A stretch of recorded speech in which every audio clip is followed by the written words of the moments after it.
I would also like to present that one of the things that makes America great is that there are a lot of different perspectives on things, and that whether we agree or disagree, I'm hoping today that we can have some good civil discourse today about things, that we will be peaceful and respectful of the people that are presenting today. I'm going to turn it over to Austin Rhodes, who is the president of the Turning Point Club. He will introduce our speaker. There may be some time at the very end for some Q&A. I'm not sure if based on time constraints, so we will have that. But here is Austin Rhodes.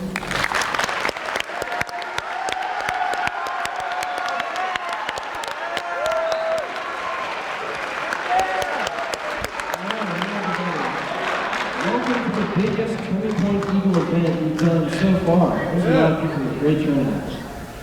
I'd like to thank the Eagle High staff for allowing it to happen. I know there was a lot of backlash because of this event. They just strongly made sure it happened. I'd like to thank everyone who came. You know, there's a lot of, like I said, there's a lot of controversy surrounding this. But I come and you say, I don't care what things they're going to make up about me. I don't care what names they're going to call me. I'm going to stand strong in what I believe in. And that takes some real guts. So thank you, everybody.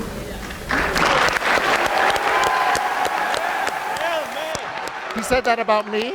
I think so. Oh, all right. I'd like to thank our guest speaker here today, Worship at Claremont Institute and professor at Boise State. We're truly grateful they took the time to come to this event. We're truly grateful for that. So now let me welcome to the stage Professor Scott Yenor of Boise State.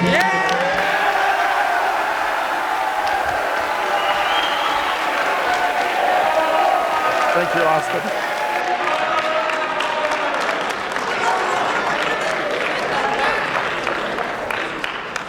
I haven't often spoken in standing room only rooms, kind of. I hope you guys know that I'm doing magic tricks and some yoga up here.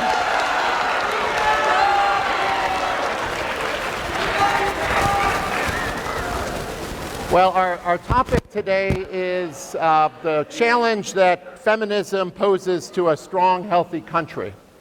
And it's based on a certain kind of logical circle, which is that strong countries depend on strong families, and strong families cannot be built upon the principles of modern feminism.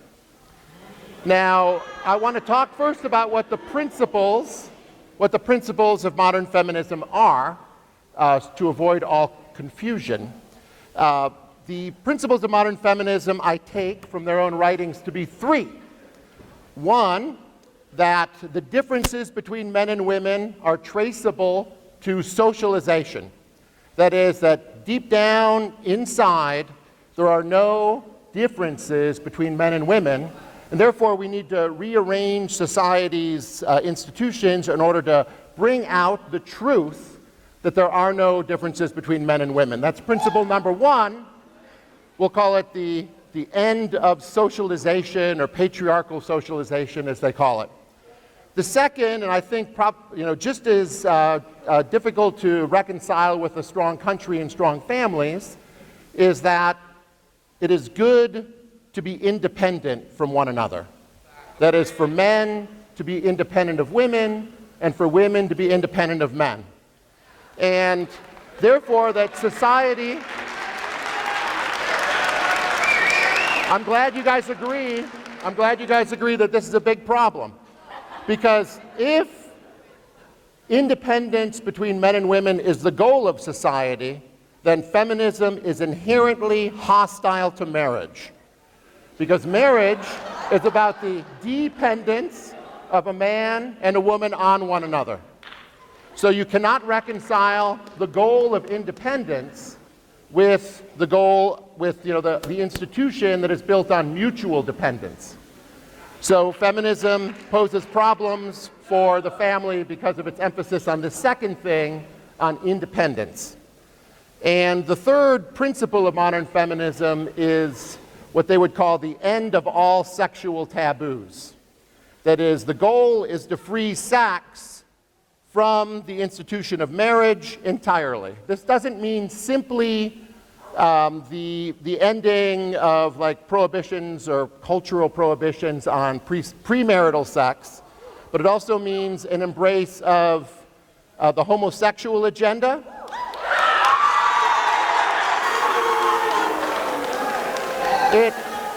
Feminists explicitly call for prohibitions on incest to be removed. You're gonna, all right, good. We have some advocates for incest, that's good. And of course, you'll probably really like pedophilia.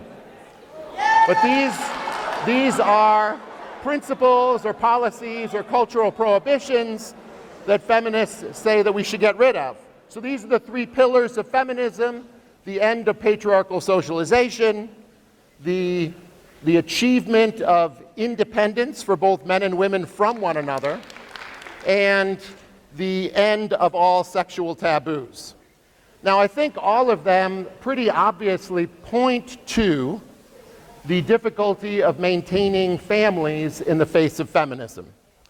That is, as I said before, families are based kind of on sexual exclusivity between men and women, and feminists oppose that. Families are based on the idea of mutual dependence, not only of the man and the woman on one another, but of children on their parents. Feminists oppose that. And marriage is based on the idea that men and women are different, and certainly they bring different things to the table when it comes to producing children. Feminists oppose that. So, in its nature, when you achieve those three principles, feminism is hostile to the family. Now, I want to say like another thing about feminism that is maybe apart from the family, is that feminism is a great cause for immiserating women. All right, this is a famous line from my NatCon speech where I said that according to modern feminism, women are more medicated, meddlesome, and quarrelsome than they need to be.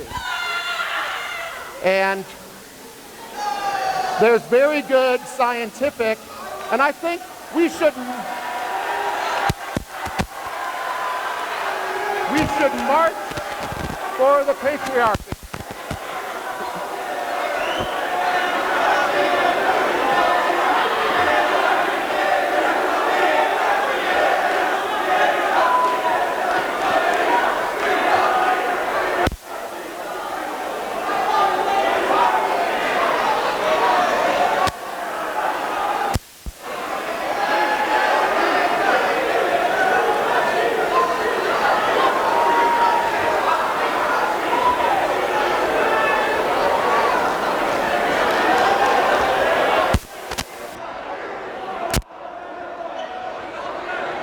Now, in some ways,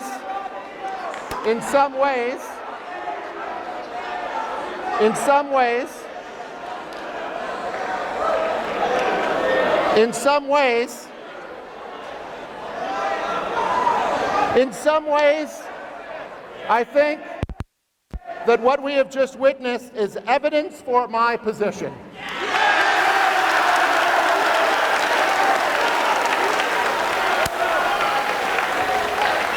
One could go a little further and say that you can't live in a country based on free speech and civil discord with people who reject those principles, who walk out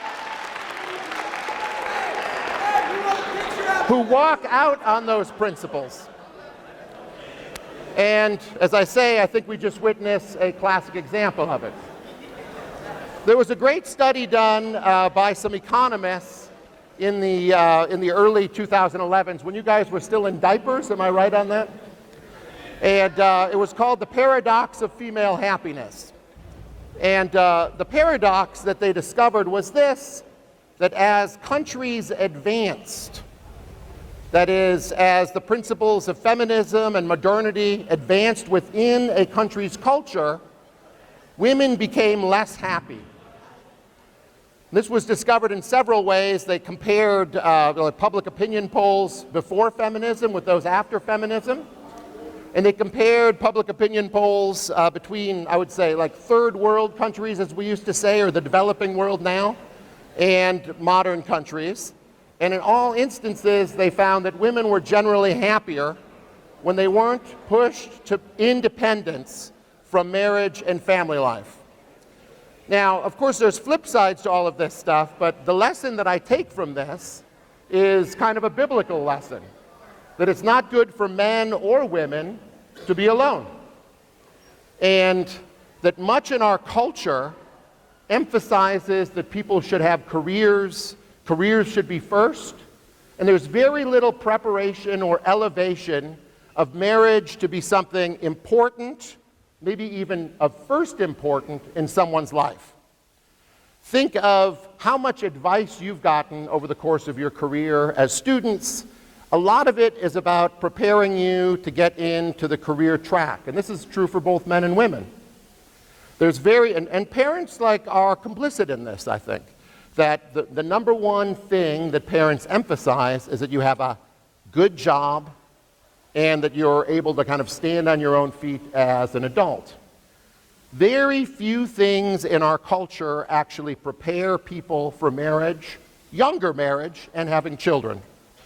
And the reason for that is, I think, at least in large part, because feminism is such a central commitment in our education of all children in our culture, so that we're afraid to emphasize the importance of marriage in happy life.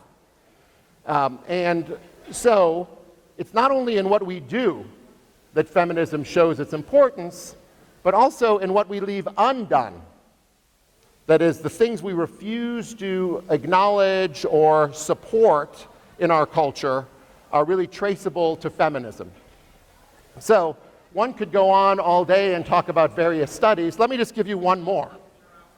You guys are not quite in this age group, but there was a great study out by the Pew Research Group that said, now this is going to surprise you, I think, but 45% of females who identify as liberal or very liberal have been diagnosed, according to them, with a mental disorder.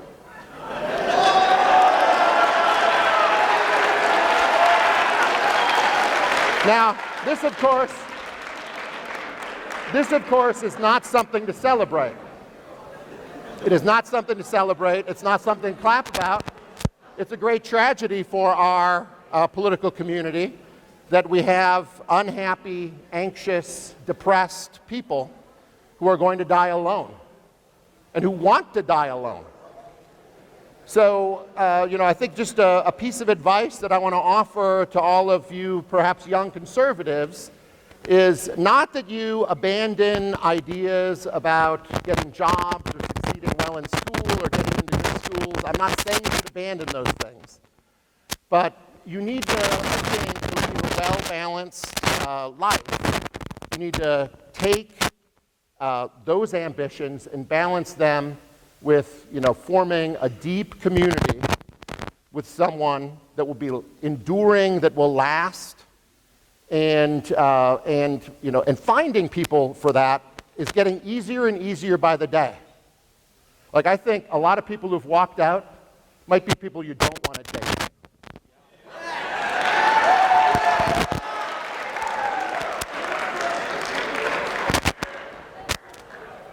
And I might counsel against marriage with them.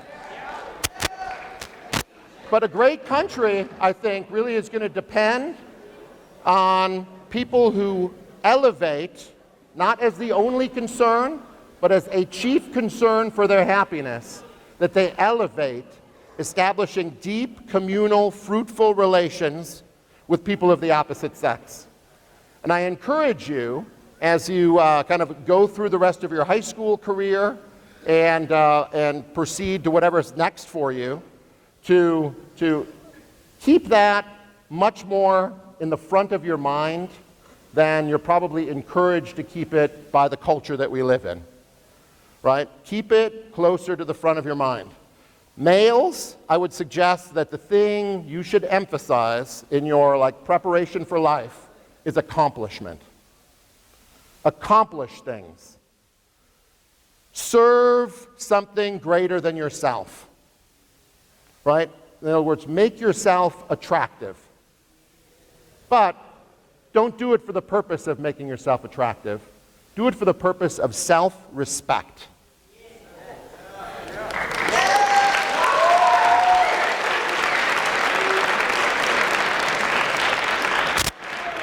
As I might say, be elite.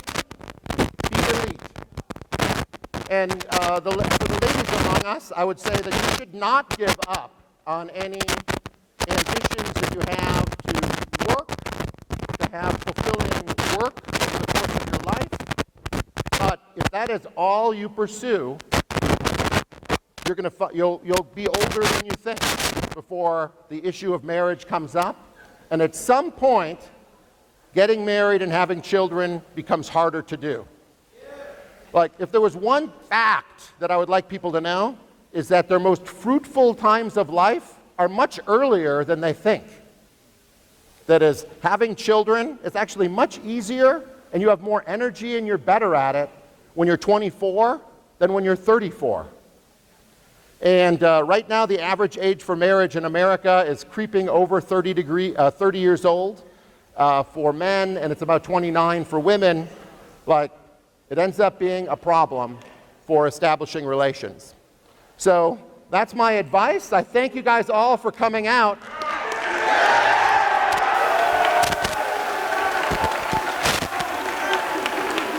Now, I have a